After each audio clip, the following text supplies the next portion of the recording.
The house on Pembrook Lane had 31 steps from the kitchen to the front door, and Harriet had counted them so many times, she no longer needed to think about it. She counted them the way she counted other things. The number of times Aldous cleared his throat before speaking to her. The number of weeks since he had asked how she was feeling, the number of dinners she had set out that he had eaten without a word of acknowledgement. She was not keeping score. She was simply trying to understand how a life could be so full of small, repeated things and still feel so entirely empty. She had married Aldous Pemberton in the autumn of 1841, when she was 23 years old and he was 37. It had been arranged, as most things in her life had been arranged, with a kind of quiet efficiency that left no room for her own preferences. Her father had sat across from her at the dining room table and explained the situation the way he might explain the weather. It was simply what was happening, and there was no use arguing against it. Aldous Pemberton was a man of means. He owned a textile mill near Guelph and a house in Hamilton, and a reputation that her father described as solid. What her father did not mention, because he could not have known, was that Aldous Pemberton was the kind of man who spoke more warmly to his business partners than he had ever spoken to a person who loved him. Her name, before all of this, had been Harriet Voss. She had grown up in a small house near the lake shore, the eldest of 4 children, in a family that was not poor but was always careful with money, in the way that people are when they are one bad harvest, away from understanding what poor feels like. She had learned to sew, to keep accounts, to manage a household before she turned 15. By the time she married Aldous, she was better at running a home than he would ever appreciate. They had no children. This was not something either of them had chosen. It was simply what had happened, or rather what had not happened. And after the first 2 years neither of them spoke of it. Harriet had grieved in the way she did most things, quietly, in the mornings, when Aldous had already left for the mill and the house was hers alone for a few hours. She did not know for a long time that anything was wrong beyond the ordinary wrongness of a loveless marriage. She had understood when she agreed to this arrangement that love was not part of it. She had made a kind of peace with that. What she had not understood, what no one had told her, and what she had not thought to ask, was that there is a difference between a marriage without love and a marriage in which you are being quietly, consistently diminished. It happened slowly enough that she could almost convince herself it wasn't happening at all. Aldous did not shout. He did not raise his hand. He did not do any of the things that would have made it simple to name what was happening. What he did was smaller than that, and more corrosive. He corrected her when she spoke at dinner parties, not harshly, just with a kind of patient condescension. "That's not quite right, Harriet." The way you might correct a child who has misremembered a nursery rhyme. He had opinions about how she spent her afternoons, about which women she ought to call on, and which she ought not to. He had told her, early in their marriage, that she was fortunate to have a husband who took an interest in guiding her, and she had believed him, because she was 23, and did not yet know the difference between guidance and control. By the time she was 29, she knew the difference. She had simply not yet found a reason to do anything about it. The reason came on a Tuesday in March, in a way she had not expected, from a direction she had not been watching. It was the evening of the quarterly dinner that Aldous hosted for his business associates. 3 men, who came to the house 4 times a year to eat her food and discuss matters she was not invited to participate in. Harriet had spent 3 days preparing for it. The lamb, the pastry, the table laid with the good china that Aldous's mother had left him, the candles placed exactly as he preferred. She had worn the gray dress because it was the one he had said made her look presentable. She had done everything correctly, as she always did. After the meal, the men moved to the study, and Harriet began to clear the table. The study door was not fully closed. She had not been listening. She had simply been walking past with a stack of plates, and the sound of Aldous's voice carried into the corridor, the way sound does in old houses, through the gaps in the woodwork, through the particular way the air moves after dark. She stopped when she heard her name. "She manages well enough," Aldous was saying, in the tone he used when he was speaking about something of moderate quality. "Not bad, but nothing to get excited over. A piece of property, perhaps. A serviceable horse. Runs the house without too much trouble. But I'll tell you, Gregor, a man could want more from a wife than competence." The other men laughed. Not cruelly, that was almost the worst of it. They laughed the way men laugh when something is simply true, when no further comment is needed, because the matter is so obvious it barely needed saying. "More than competence," the one called Gregor repeated, still laughing. "Is that what they're advertising now?" "What I mean," Aldous said, and she could hear him settling into his chair, the familiar creak of it, is that she is a perfectly adequate woman who produces a perfectly adequate life. There's no fire in her. There never was. Some women are like that. You marry them and you realize the transaction was fair, but there was never any warmth to it. Like shaking hands with a man you don't dislike. More laughter. She stood in the corridor with a stack of her good china in her hands, and felt the floor move slightly beneath her. The way it does when something shifts under the surface, when the ground you thought was solid, turns out to have been something else all along. She thought about the lamb she had cooked for 3 days. She thought about the dress she had worn, because he said it made her look presentable. She thought about the 23-year-old girl who had sat across from her father at the dining table and believed that competence was enough. That if she managed everything correctly, that would be sufficient. That would be her contribution. That would be enough. She set the plates down on the sideboard, very carefully, so that they did not make a sound. Then she walked upstairs. She did not take much. She had been thinking about this, not consciously, not with any plan attached to it, but in the way the mind works on a problem while you are occupied with other things, turning it over in the back of a drawer where you do not have to look at it directly. She had been thinking about it long enough that her hands knew what to do without her having to instruct them. Her winter coat, her grandmother's brooch, which she had brought to this house in a small cedar box, and which had never been Aldos's to begin with. The money she had been setting aside from the household account for the past 4 years. Not stealing, because she did not think of it that way. She had managed his household. She had earned it. $42 in a cotton envelope tucked inside her winter boot. She had a sister in Stratford. Nora had married a schoolmaster and lived in a house near the river, and had written to Harriet 3 times in the past year asking when she might come to visit. And Harriet had always written back with some version of "I cannot just now, because the season is busy, because Aldous has guests, because the mill is." She had always had a reason, and the reasons had always been his. She had no reason now. She did not write a letter. She did not leave a note. She understood that leaving a note was the act of a woman who still believed she owed him an explanation. And she found, standing at the top of the stairs, listening to the laughter coming from his study, that she did not feel she owed him anything at all. She went down the back staircase, through the kitchen, 31 steps in reverse, and out through the door that opened onto the lane behind the house. It was cold. It was March in Ontario, and it was cold in the particular way that March can be when winter is not finished with you yet, when the ground has not decided to thaw. She pulled her coat tighter and walked toward the road. The stage to Stratford did not run until morning. She knew this because she had looked into it, quietly, some months ago, the way you look into things when you are not yet ready to act on them, but your body is already preparing. There was an inn on the main road, 2 miles north, the kind of place that took in travelers without requiring much explanation. She had $12 set aside separate from the 40, tucked into her coat lining, enough to sleep somewhere warm and take the morning stage.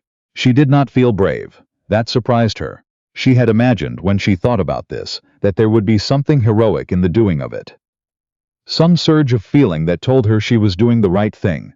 What she felt instead was a kind of flat, exhausted clarity, the way you feel when you have been holding something very heavy for a very long time and you have finally set it down.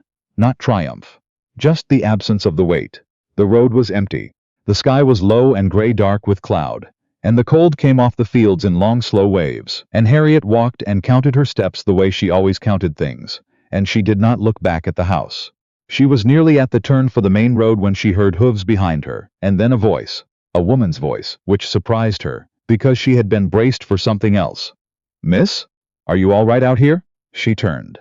It was a wagon, a modest one, driven by a woman of perhaps 50, with a broad face and a sheepskin across her knees, and the kind of expression that suggested she had seen a great many things in her life and was not easily startled by them. "I'm traveling to the inn on the main road," Harriet said. "On foot? At this hour?" "Yes." The woman looked at her for a moment, not with suspicion and not with pity, with a kind of straightforward assessment, as though she were checking a fact. "I'm going as far as the junction," the woman said. "It's on the way. Come up." Her name was Mrs. Breckenridge, and she did not ask questions. She drove in comfortable silence, and when Harriet climbed down at the inn she pressed something into her hand. A small card, the kind with an address printed on it. "My niece runs a millinery on King Street in Stratford," Mrs. Breckenridge said. "She can always use a woman who knows how to work. Tell her Agnes sent you." Then she clicked her tongue at the horse and drove on, and Harriet stood outside the inn holding the card and feeling something she had not felt in a very long time, which was that a stranger had done something kind for her without wanting anything in return. She slept badly, which she had expected. She lay on the narrow bed in the inn room and listened to the sounds of the building settling around her, and she thought about the 31 steps on Pembrook Lane, and she waited for the guilt to arrive. It did not. What arrived instead was the memory of Aldous' voice through the study door, easy and unhurried, like a man reading aloud from an inventory. A perfectly adequate woman, like shaking hands with a man you don't dislike. She had done 31 years of shaking hands with someone who did not like her very much. She was not interested in 31 more. In the morning she took the stage. Nora met her at the door with her arms already open. The way Nora did everything, without hesitation, without conditions. She did not ask what had happened. She put the kettle on and sat across the table from Harriet and waited, and eventually Harriet told her, not all of it at once, but enough. Nora listened. She did not say "I told you so," though she would have been entitled to, because she had said something close to it years ago, in a letter that Harriet had read, and then burned in the kitchen fireplace. "You'll stay here," Nora said. It was not a question. "For a time," Harriet said. "I don't want to be. I don't want to need someone else to carry me." Nora looked at her across the table. "You're not being carried," she said. "You're being given a room to stand in while you figure out where you want to go next. There's a difference." The card that Mrs. Breckenridge had given her sat on the corner of the kitchen table for 2 days before Harriet picked it up. On the third morning, she put on her coat and walked to King Street. The millinery was called Calder and Daughters, which turned out to be slightly inaccurate. There was one daughter, who ran the shop, and who went by Mrs. Calder, though her husband was somewhere that no one mentioned, and it was understood that she preferred it that way. Her given name was Philippa, but she told Harriet on the first day to call her Phil, because Mrs. Calder made her feel like she was answering for something. "Agnes told me you can work," Phil said, which was her version of a job interview. "I've kept an account book and managed a household staff of 4 for 6 years, Harriet said. "I can sew to a serviceable standard. I learn quickly and I don't require praise to stay motivated." Phil looked at her for a moment. "When can you start?" The work was not glamorous. It was hat brims and wire frames, and the particular patience required to attach silk flowers without crushing them, and the ongoing arithmetic of inventory and orders, and what they could afford to stock, and what they could not. Harriet was not good at the silk flowers at first. She was very good at the arithmetic. Within a month, she was keeping the shop's accounts, and within 2, she had found them a new supplier for ribbon, who charged 15% less than the one they'd been using. Phil raised her wages without being asked. "You didn't have to do that," Harriet said. "I know," Phil said. "That's why I did it. It was a small thing. It should not have meant as much as it did." But Harriet was finding that small things meant more now than they had before. That when the world was no longer organized around the project of keeping one man satisfied, there was room to notice the smaller currencies of kindness. The way Phil kept the back room warm in the mornings. The way the woman at the counter of the general store remembered how Harriet took her tea. She had not known she was starving for these things until she had them. In April, a letter arrived from Aldous.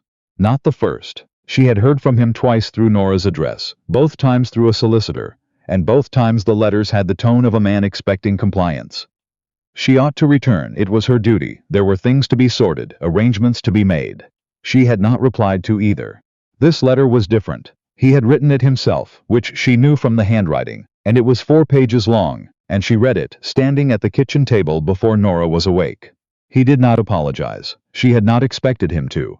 What he did was something more interesting. He attempted to make the case for why she ought to come back by explaining all the ways in which her leaving had inconvenienced him. The household had suffered. His reputation had suffered. People were asking questions. The business dinners were not the same without, and then a phrase she had to read twice. Without a hostess of her quality. He needed her competence. The thing he had dismissed through a poorly closed door to a room full of laughing men. The thing he had described like a serviceable horse, like a handshake. He was writing 4 pages to ask for it back. She stood in Nora's kitchen and felt something she did not immediately have a name for. Not triumph. Not anger. Something quieter than both of those, like watching a tide go out. She folded the letter and put it in the drawer where Nora kept the candle stubs, and the bits of string too short to be useful, but too long to throw away. Then she put the kettle on. What she had not told anyone, what she was still in the process of understanding herself, was what had happened during the inventory. She had done of the household accounts the week before she left. She had been doing the quarterly tallying, a task Aldous had handed to her 5 years ago because it bored him, and she had come across a discrepancy, then another, and then, pulling at the thread the way you pull at a thread in a badly sewn seam, she had found what was underneath. Aldous had borrowed against the house, not a small amount. He had taken out a series of loans over 4 years, the paperwork filed in a different set of books from the ones she normally kept, and the repayments were not going well. The textile mill had not been performing the way his partners believed it to be. She did not know all the details. She was not his solicitor, and he had been careful about what she could see. But she had seen enough to understand that the Pemberton family finances were not as solid as her father had been told when this arrangement was made. She had married a man of means. The means had been partly borrowed. She had not known what to do with that information then, and she had taken it with her out the kitchen door on that cold March night, turning it over in her mind, during the walk to the inn and during the stage ride to Stratford. She had told Nora some of it, eventually, and Nora's husband, a quiet, careful man named William, who taught mathematics at the grammar school and had the disposition of someone who approached all problems with patience, had said that this was the sort of thing she might want to put in front of a solicitor before she decided what to do next. She had been reluctant to do that.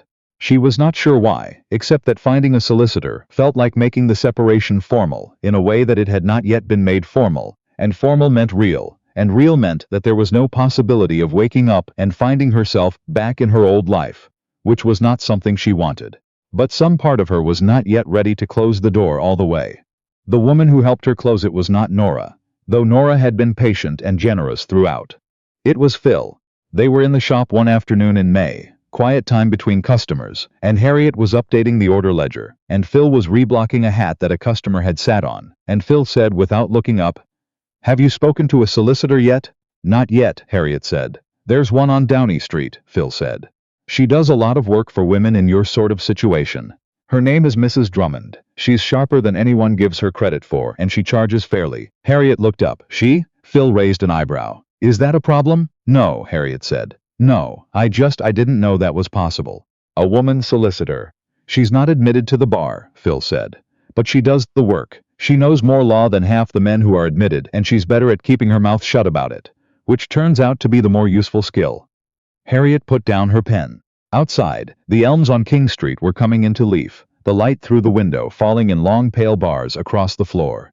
"You went through something like this," she said. It was not quite a question. Phil was quiet for a moment. "The details were different," she said finally, "but the general shape of it." "Yes." She paused. "What I'll tell you is that the hardest part wasn't leaving. The hardest part was believing that I had the right to leave. Once I got past that, the rest was just problems to solve. And problems to solve are the easy part, Mrs.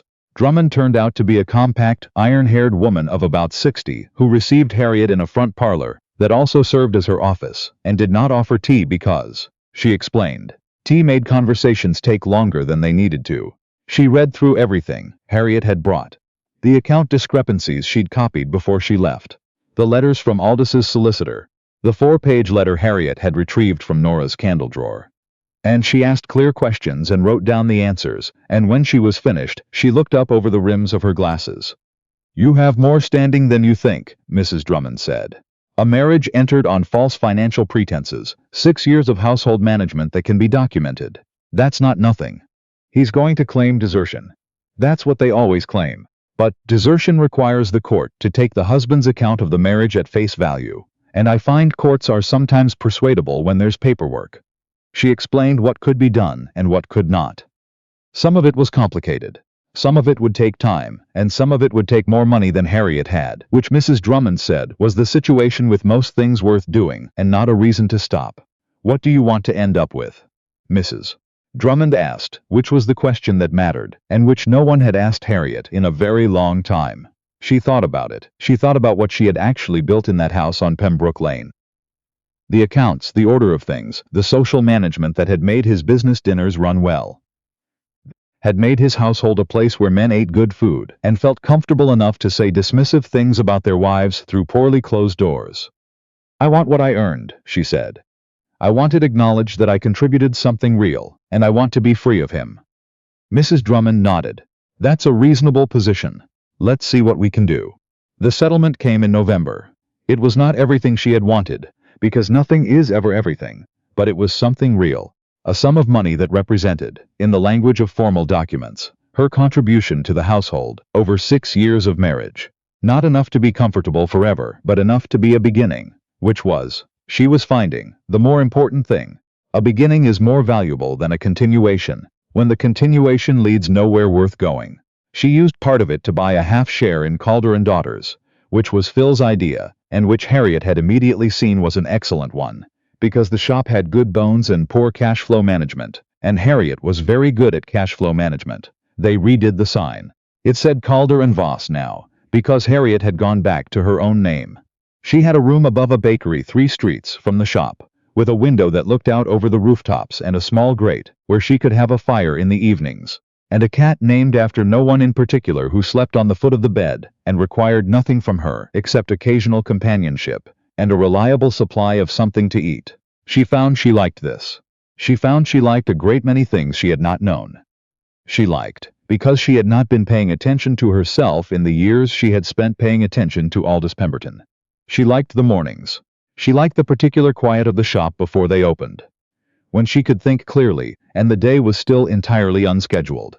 She liked William's chess evenings on Fridays, to which she had begun to be invited, where she had discovered she was quite good at chess, which neither pleased nor displeased her particularly. She simply noted it as a thing that was true, the way she noted other true things. She liked the letters she had begun to receive from 2 other women Phil knew, who had been in similar situations, who had written to her after Phil mentioned what Harriet had managed to navigate, and with whom she now corresponded, cautiously at first, then with more openness, because it turned out that the loneliness of a loveless marriage is the kind of thing that cannot be fully spoken of with people who have not experienced it. She did not know what she would want, eventually, from the rest of her life. She knew what she did not want, which was a cleaner knowledge and more than she had had at 23.